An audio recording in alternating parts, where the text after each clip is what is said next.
दिवाली पास आ रही है तो मैंने सोचा क्यों ना कुछ स्पेशल बनाया जाए। तो आज मेरे किचन में बनने जा रही है भाकर बड़ी। दिवाली के लिए एक perfect and easy snack recipe है। इसे आप एडवांस में बना के स्टोर भी कर सकते हैं। वैसे तो आप सभी ने इसे खाया ही होगा, तो मुझे बताने की ज़रूरत नहीं है कितनी टेस्टी लगती है।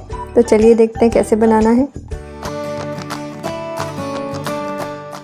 अगर आपको मेरे वीडियोस अच्छे लगते हैं तो प्लीज़ चैनल को सब्सक्राइब कर दें और बेल बटन दबा दें ताकि अगली वीडियोस के आपको नोटिफिकेशंस मिलते रहें।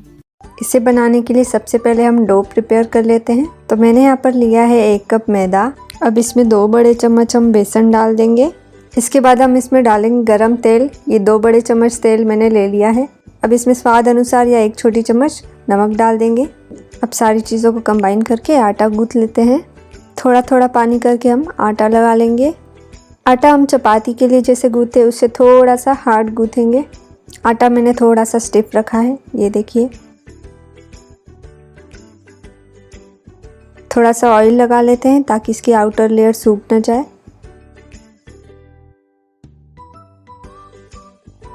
आटे को कवर करके 15 से 20 मिनट के लिए साइड में रख देते हैं।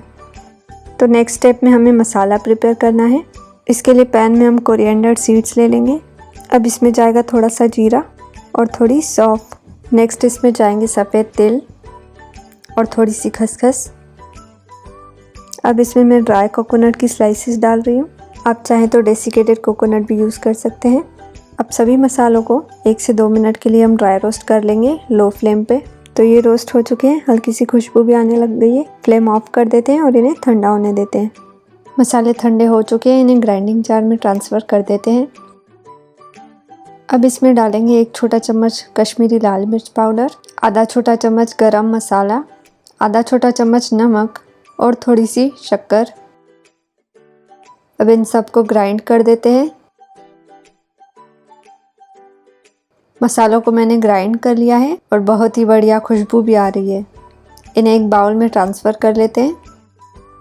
अब नेक्स्ट स्टेप की ओर बढ़ते हैं। 15 मिनट हो चुके हैं। आटा चेक कर लेते हैं। आटे की हम बड़ी सी लोई बना लेंगे।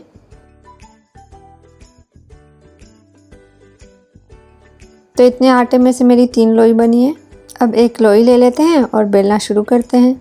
इसे ज़रा पतला ही बेलेंगे, लेकिन बहुत ज़्यादा पापड़ की तरह पतला भी नहीं बेलना है। ये देखिए, बहुत ज़्यादा मोटा भी नहीं रखा है, बहुत ही पतला भी नहीं रखा है। आपका भी ऐसा ही होना चाहिए। अब मैंने इमली और गुड़ की ये चटनी बना ली है। इमली और गुड़ की चटनी की रेसिपी मैंने चीज़ सेव पाव वाले वीडियो में ऑलरेडी शेयर की थी। मैं उसका लिंक डिस्क्रिप्शन में डाल दूंगी। इमली की चटनी को हम इस रोटी के ऊपर डाल देंगे और हाथों से अच्छे से स्प्रेड कर देंगे। हमने जो मसाला बना के रखा था उसे इस चटनी के ऊपर हम डाल देंगे और स्प्रेड कर देंगे। तो मसाला स्प्रेड हो चुका है। ऐसे किनारों से गोल गोल करते हुए सारी रोटी को रोल कर देंगे।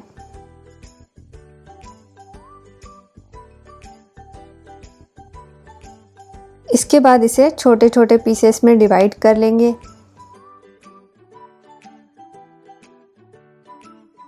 अब हर एक पीस को ऐसे जेंटली थोड़ा सा प्रेस करते हुए राउंड शेप दे देंगे। तो इसी तरीके से मैंने सारे पीसेस तैयार करके रखे हैं।